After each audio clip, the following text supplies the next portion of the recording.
Bisa apa yang kita lihat, bisa apa yang kita dengar, bisa apa yang kita rasakan, ya. Sekeliling kita, apa yang kita baca, ya. Apa yang kita simak, apa yang kita perhatikan. Jadi mudah-mudahan tujuan ke satu, kedua, ketiga, nah yang paling besar itu tujuan ketiga tadi ya, yaitu kita butuh ya untuk mendapatkan pertama ilmu pengetahuan. Setuju? Kalau ilmu pengetahuan itu masih zohir, masih lahir. Informasi yang dilihat, didengar, masuk ke dalam pikiran, itu masih tingkatan lahir ya. Nah yang hebat lagi, setelah ilmu itu masuk ke dalam pikiran, masuk ke dalam hati kita, dan tumbuh mendorong menjadi tindakan-tindakan yang positif. Nah, itu ya. Jadi kalau kita belajar ilmu biasanya bertahap, sampai ujungnya kita menikmati pembelajaran itu, sampai ujungnya kita menikmati sesi-sesi itu ya, dimanapun itu, baik itu di televisi, di YouTube, live seperti ini, sampai akhirnya ada rasa rindu ya, untuk menikmati sesi-sesi ilmu. Nah kalau sudah gitu kita tinggal memohon, ya Allah, jangan engkau hilangkan perasaan ini gitu. Jangan engkau hilangkan ya, perasaan bahagia ketika saya sudah sampai di tahap itu.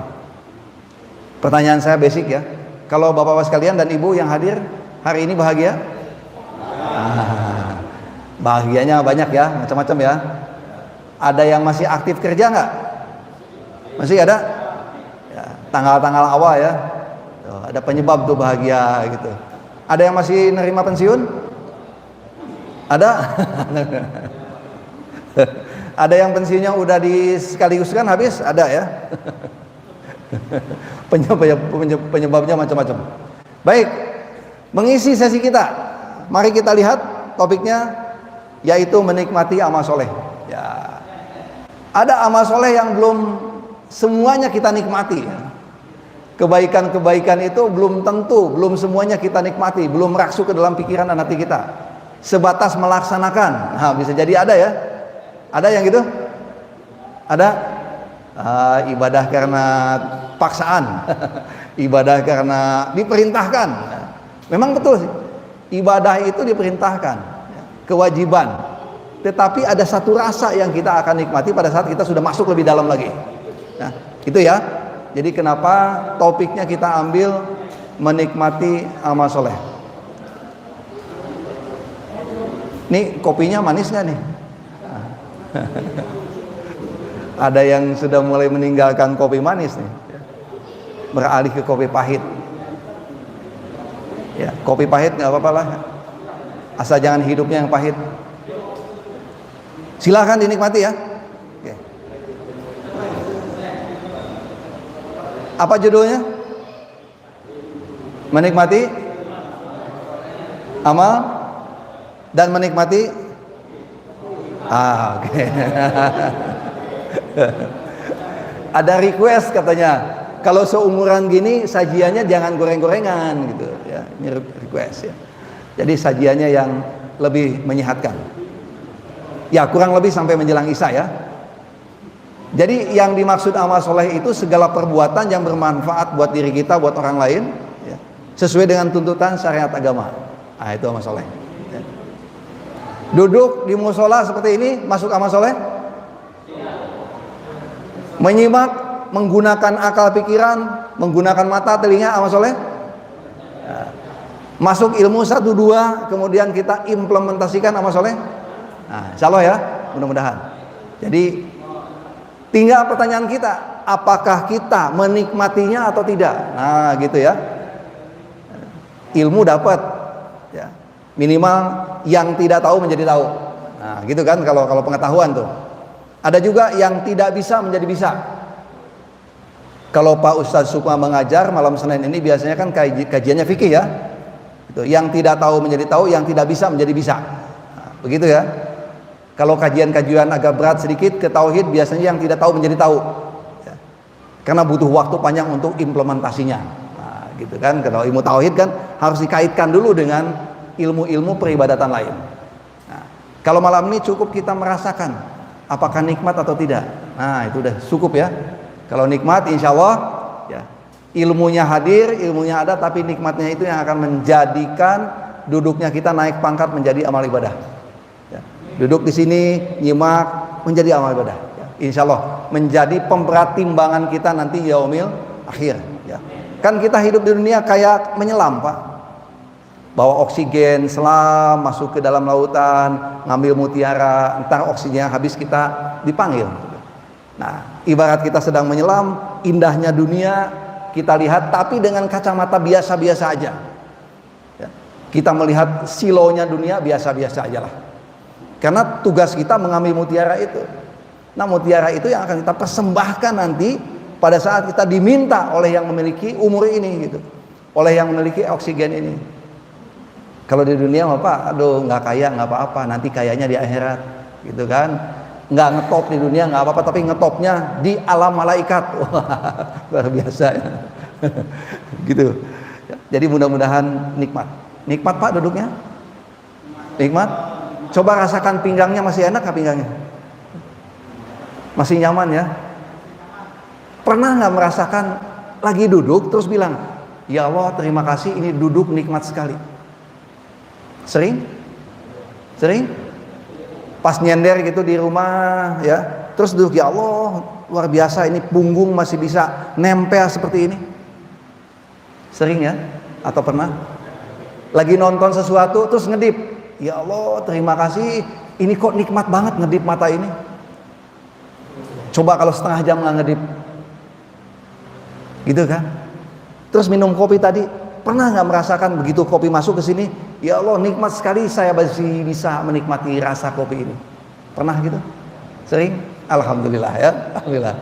Nah, alhamdulillah kalau sudah menikmati itu ya, itu udah masuk lebih dalam Pak. Kalau itu dikategorikan zikir, itu zikirnya udah zikir hati gitu. Kalau zikir Johar mah sering ya Pak ya, habis sholat ya. Biasa kalau Ustadz Harso yang mimpin itu mantap gitu ya. Habis sholat apa Pak? Istighfar. Berapa kali? Berapa kali? Berapa kali aja ya Pak, tergantung waktunya. Kalau mau kajian ya persingkat 3 kali cukup ya. Jangan mau kajian terus lengkap zikirnya, panjang banget itu ya. Jadi selesai jam 6:30 zikirnya, kajiannya hilang. Itu disebutkan ya. Kita mengucapkan kalimat-kalimat subhanallah, alhamdulillah, Allah Akbar. Di lisan, diajarkan, dituntun. Kenapa 33 ada tuntunan? Ada juga zikir yang tidak ada tuntunan jumlahnya. Kenapa pakai jumlah? Untuk memotivasi. Ya, untuk motivasi. Sholawat 100, sholawat 1000 itu memotivasi kita kan gitu. Jadi ada gairah. Kenapa? Hati ini butuh dorongan. Lagi kalau, lagi galau, lagi rada-rada semrawut, ya. Zikirnya kencengin. La ilaha illallah. Kencengin Pak. Wah, biar ada tenaga. Udah tenang, udah lembut, pelan lagi. Jadi begitu ritmenya. Jadi begitu ada orang yang zikirnya kenceng dan itu cocok tempatnya, ya biarkan itu sedang menikmati gitu Pak. Ada yang mojok sendirian, biarkan Pak. Jangan terus bilang, wah dia nggak mau zikir rame-rame tuh, egois dia. Biarin Pak. Dia sedang menikmati sesinya sendirian. Jadi seperti itu ya. Cara kita pandang terhadap ibadah itu mesti luar biasa gitu. Dari berbagai kacamata ya. Sholat maghrib, siapapun imamnya nikmati Pak. Karena saat sholat itu saat kolbu kita yang berbicara. Jangan lagi sholat terus berimajinasi. Lagi sholat terus menilai bacaan imam. Lagi sholat terus nentang. Wah, kok imamnya nggak pakai bismillah kenceng nih? Terus nentang di sini. Wah, nggak benar nih imam. Wah, udah repot ya. Kalau dalam hati kita udah begitu tuh. Ya, apalagi imamnya salah bacaan terus bilang, waduh, bacaan masih begini jadi imam. Itu udah nggak benar Pak sholatnya. Saatnya sholat kita, apalagi sholat jamaah, kita menikmati sesi jamaah itu, serahkan semuanya sama imam. Dan dorong imam dengan doa kita supaya bacaannya tepat, kalimatnya tepat, menggugah begitu. Jadi luar biasa gitu ya. Siap untuk itu? Jadi mulai hari ini siapapun imamnya, kalau imam-imam yang biasa tidak ada, siapapun imamnya, mari kita total Pak. Total. Kita ikuti, kita nikmati sesi itu. Gitu ya. Jadi jangan ditentang. Jangan pengajian lagi sholat. Wah, ini ada kajian lagi sholat ya. Allahu Akbar. Terus mengkaji. Perasaan saya diajarinya bukan begini nih. Yang saya baca di hadis bukan begini. Wah, itu ngaji Pak lagi sholat. Semrawut pikiran. Udah kacau gitu. Ya, jadi itu ya. Jadi mari, saya tuh kalimatnya sederhana, nikmati gitu loh Pak. Nikmati sesi ibadah ini. Khawatirnya fisik kita nanti udah nggak kuat lagi. Kalau fisik kita udah kuat, kita nggak bisa menikmati, itu yang repot nanti ya. Jadi siap untuk itu? Siap? Dinikmati dulu silakan, masih ada. Ya, sholawat sudah. Ya, bagaimana kita menikmati ibadah? Satu, harus punya perasaan tenang. Ya, ini pernah dibahas dulu. Kalau tenang itu syaratnya apa? Syaratnya apa? Sering apa? Kalau berzikir pasti hatinya tenang. Ya, gitu kan? Gimana bacaannya? Bismillahirrahmanirrahim. Ala bidzikrillahi tatmainul qulub. Ketika sering berzikir, hati menjadi tenang. Nah, konsep zikirnya yang tadi kita bahas. Latihannya dengan zohir begini, tapi masuk lagi ke dalam kalbu lebih dalam, lebih kuat. Lebih kuat itu. Jadi itu ilmu yang pertama. Ayo kita biasakan ya. Biasakan. Dinahdiin itu udah biasa itu ya. Biasa. Kalau tidak sholawat kurang afdol. Gitu kan. Jadi ayo kita biasakan lisan ini dididik Pak. Jadi saya punya istilah dalam istilah kajian umum nih. Ada istilah masal to otot, masal to mind. Dari otot, dari fisik ke dalam pikiran. Jadi ada orang yang belum bisa paham bacaannya, dia bacakan secara fisik, dia doakan secara fisik gitu. Itu lama-lama masuk ke sini Pak, atas izin Allah. Itu masal to mind ya. Sekarang dibalik, mind, pikiran. Kalau orang udah bisa menikmati, udah tahu maknanya, tahu artinya, nikmati, masukkan ke sini, rubah dalam fisik. Contohnya begini, kalau kita udah tahu maknanya ibadah itu, udah tahu maksudnya, pasti ibadah kita makin nikmat. Betul nggak Pak Budi? Al-Fatihah udah tahu maknanya Pak, udah tahu bahwa di situ luar biasa. Saya kira ya, berdiri itu nikmat gitu loh. Bismillahirrahmanirrahim. Nikmati. Kita sedang dialog dengan Allah. Alhamdulillahirabbil alamin. Enak gitu. Ya. Jadi itu namanya mind to muscle. Pikirannya sudah tenang, fisiknya jadi tenang. Kalau yang pertama tadi anak-anak muscle to mind. Gitu kan? Muscle to otot ya. Bergerak, berbicara, terus lafadzkan, pikirannya yang berubah. Begitu Pak. Ini ilmu pengetahuan saya gabungkan ya, nggak apa-apa ya, biar kita makin dapat mudah gitu nangkepnya, ya mudah nangkepnya, gitu. Nah yang kedua, supaya nikmat lagi bergantung kepada siapa? Coba angkat tangan Pak yang tidak pernah punya masalah dalam hidup, ada? Nggak ada? Ya. Kalau kita lagi bingung, lagi galau, lagi sakit, bergantung sama siapa? Itu yang benar, gitu kan. Dokter, obat, penyakit adalah fasilitas, dan itu usaha Pak. Itu jangan ditinggalkan. Mungkin hari ini ya ada yang sedang sakit, ada saudaranya di RT berapa tuh ada yang sakit hari ini. Tadi saya minta siapa waktu telepon si Gali katanya lagi ngungkit mengantar orang sakit katanya.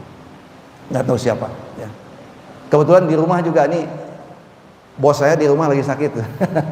Mohon doanya ya supaya lekas sembuh ya. Yang di sini sehat semuanya? Pak Ustadz kita, Ustadz Jalani sehat? Alhamdulillah. Sekarang kesetnya udah keset, mudah-mudahan tidak kepleset lagi. Nah, ya.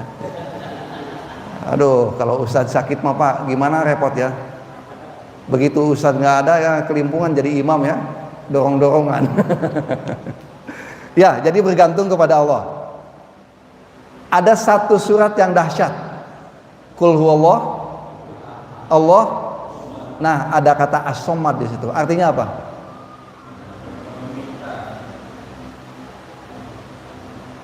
Apa arti as-somad? Yang bergantung kepadanya segala sesuatu, kan gitu kan? Nah, kebergantungan kepada Allah adalah wujud keikhlasan yang paling penting dalam ibadah. Nah, itu dinamakan tadi as-somad, as-somadiyah, ya. Kaum-kaum yang selalu bergantung kepada Allah.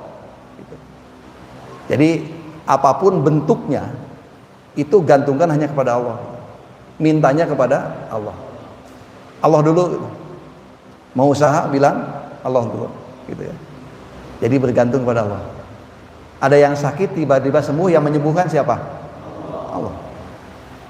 Mau turun tangga kepleset nggak jadi jatuh, yang menjaga Allah. Kan gitu. Jadi apapun permasalahan kita adukan kepada Allah. Pada saat Bapak bilang Allah, pakai tenaga Pak, Allah, yang benar-benar kita tuh merasa sedang ditatap oleh Allah, biar nikmatnya terasa. Baik, sudah siap untuk itu? Ya. Bismillahirrahmanirrahim. Qul huwallah, Allah lam yalid walam yakul lahu. Pak Budi, secara zohir kalau kita mengamalkan 3 kali habis sholat itu pahalanya apa? Sama dengan khatam Al-Quran. Maknai, kenapa pahala penting? Kenapa berbicara pahala penting? Supaya ada apa? Ada motivasi. Habis sholat baca minimal 3 kali gitu. Udah tahu, oh ada pahalanya. Selesai tahu pahala, maknai yang kedua. Perkata-perkatanya maknai. Selesai itu, masukkan ke dalam hati, nikmati. Sehingga setiap saat as-somad itu udah masuk ke dalam diri walaupun tidak disebutkan. Gitu. Waduh, besok mau usaha, belum tahu jalannya, ada as-somad. Ya, wah besok kata Pak Budi, saya mau akreditasi. Gimana nih ya? Masih babak belur administrasinya, as-somad. Kan gitu? Ya. Jadi lama-lama itu udah menjadi titik balik dalam diri kita, setiap saat itu hadir gitu. Itu salah satunya. Tenang kalau sudah gitu. Tenang kalau sudah begitu ya. Jadi malam ini mudah-mudahan semua yang punya masalah apapun bentuknya, yang punya masalah dengan pekerjaan, dengan keuangan, dengan keluarga, dengan anak, dengan fisik, dengan penyakit, gantungkan kepada siapa yang berhak untuk mencabut? Allah. Siapa yang berhak untuk ngasih masalah? Siapa? Begitu Allah ngasih masalah sama kita, itu bukan mau membebani kita, tapi naikin kita supaya pangkatnya naik. Pernah nggak kita dikasih masalah, terus dengan masalah itu kita makin rajin ibadah? Pernah? Pernah nggak dengan masalah itu kita makin rajin tahajud? Makin dikasih masalah sama Allah ya, supaya kita rajin ibadah. Lama-lama kita rajin ibadah, kita sholat terus, dan kita memohon kepada supaya masalah kita hilang. Lama-lama masalah sudah hilang, nikmatnya yang tidak hilang. Jadi lama-lama bergantung kepada kenikmatan ibadah itu. Masalahnya udah hilang Pak. Nah itu yang hebat. Jadi cara Allah mendorong hambanya supaya taat itu dikasih beban dulu. Kasih beban biar dia sujud, biar dia nyebut namanya paling sering.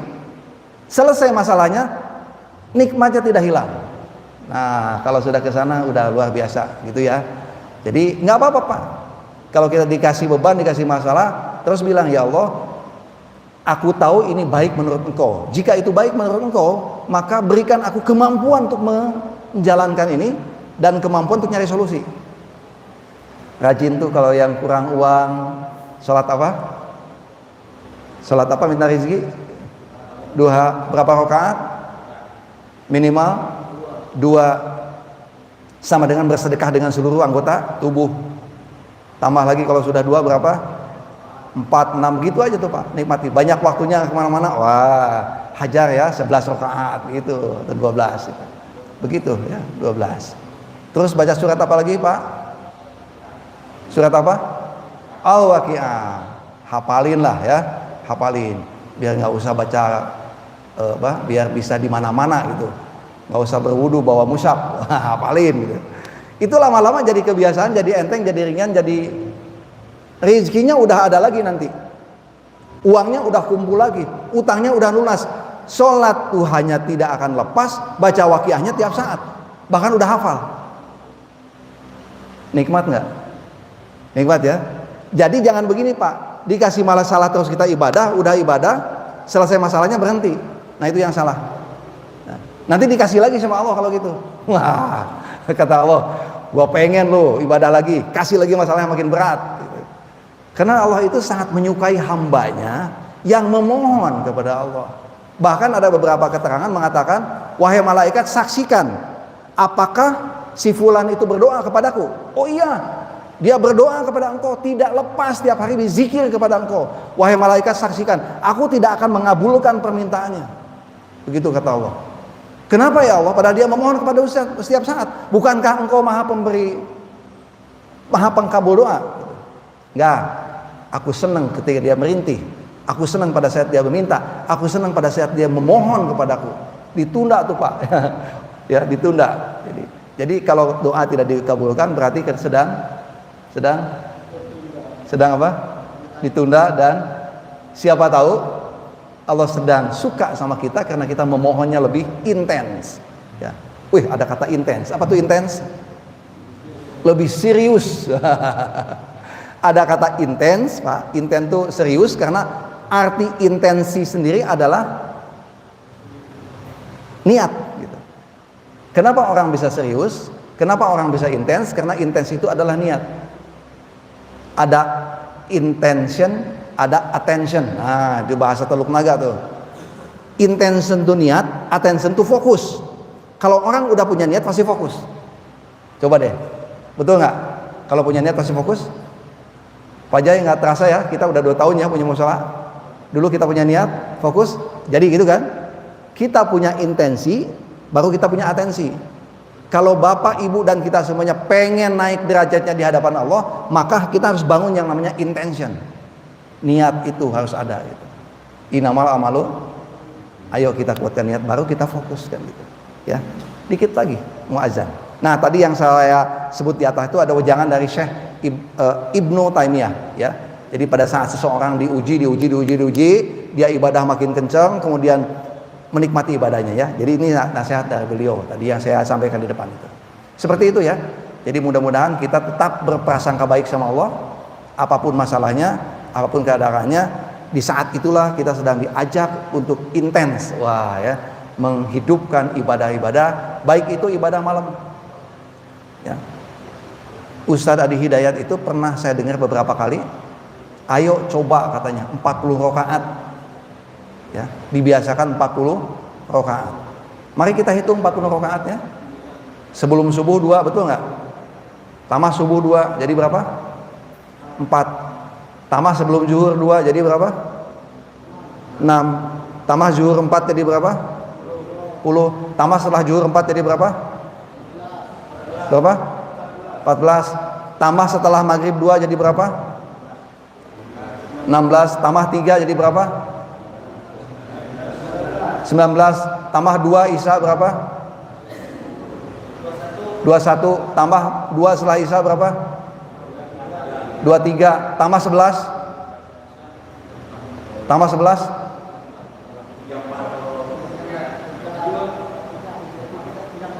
ya pokoknya jadi 40 aja ya. Tuh, yang lainnya tambahin yang kurang.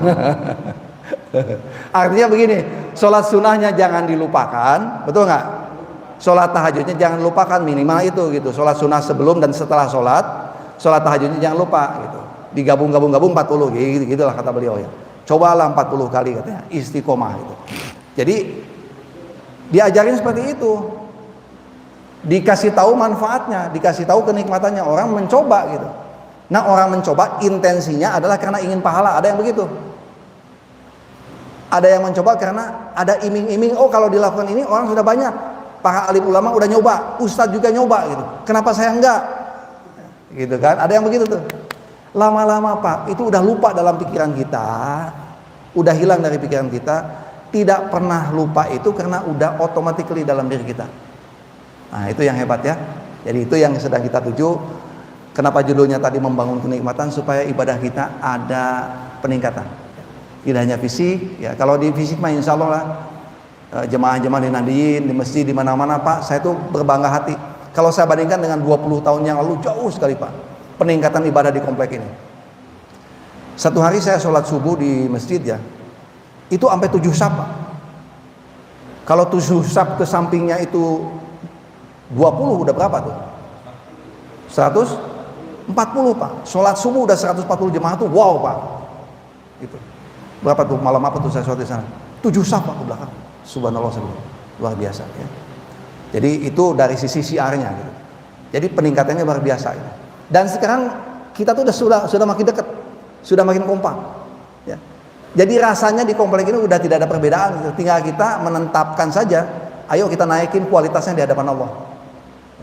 Kalau dulu kan sering kejar-kejaran ya, mau di mana itu saya lihat udah sama gitu. Ya. Maulid juga sama Pak. Sana maulid di kita maulid, mantep Pak. Nah, tinggal kita pilih aja lah. Mau ibadah di sana di sini, cuman syiarnya harus secara fisik harus punya. Ya. Kalau ketua yayasan secara fisik harus sering ke sini. Supaya apa? Supaya apa? Ada syiarnya gitu. Nah, dia nyontohin sholat di sini, minimal gitu Pak. Nah, kalau saya milih mah enakan di sana Pak, deket rumah, betul nggak? Karpetnya empuk, kita nggak usah mikirin apa-apa gitu, tinggal duduk manis di situ. Tapi jangan lupa, keberadaan kita di dunia itu satu harus punya daya gugah buat orang lain. Jadi kalau bapak sholat di sini banyak tujuannya, tidak hanya ibadah secara menunaikan kewajiban, tapi ada misi lain, meramaikan, menghidupkan musola. Ini kalau sebesar ini musola Pak, kalau hanya subuh satu saf itu kita harusnya bersedih hati gitu. Jangan bicara kualitas sholatnya Pak, mungkin yang satu saf itu sholatnya lebih benar daripada yang 7 saf, betul nggak? Jangan salah misi yang kedua, mari kita makmurkan masjid gitu. Karena nanti kita akan diminta pertanggungjawabannya. Masjid besar, musola besar nggak ada isinya, gitu ya. Jadi ibadah itu mari kita lihat dari berbagai macam kacamata, supaya apa? Insya Allah Pak tidak akan jadi riya. Sholat ke sini ngajak orang, insya Allah. Jangan terus gini, aduh jangan ngajak sholat lah, nanti saya dibilang kata siapa. Tergantung intensinya apa, niatnya apa, gitu. Ya. Yang tidak boleh itu kita udah merasa benar sholatnya, udah merasa paling soleh, paling benar, terus Allahu Akbarnya juga paling benar, terus dalam hati gini, masih pada biasa-biasa tuh sebelah, waduh masbuk lagi dia mah. Itu tuh ya, itu nggak bener ya. Nah gitu ya, jadi pas selesai dan terakhir hubungan kita dijaga. Kesimpulannya adalah amal soleh itu perbuatan baik menurut standar nilai Islam yang mendatangkan manfaat bagi dirinya dan bagi orang lain ya. Nah terakhir, di saat kita diminta amal soleh itu bukan Allah mau memberikan beban sama kita, tetapi kita ingin diringankan. Saya ulang lagi, ketika kita diminta untuk melakukan amal soleh oleh keadaan apapun ya, kata izin Allah, itu bukan Allah mau ngasih beban sama kita, tapi kita yang akan diringankan. Mudah-mudahan semua bentuk ibadah kita dicatat oleh Allah ya, sebagai awal ibadah yang benar. Pelan-pelan kita belajar ilmu supaya tahu, yang tidak tahu menjadi tahu, yang tidak mau menjadi mau, dan ujung-ujungnya mari kita nikmati sesi ibadah kita di sisa umur kita, mumpung masih bisa duduk, masih bisa jalan, masih bisa lihat, masih bisa nafas. Itu sarana untuk bisa menikmati sesi ibadah kita. Mohon maaf kalau ada kekurangan. Billahi taufiq wal hidayah. Assalamualaikum warahmatullahi wabarakatuh. Monggo kalau mau azan.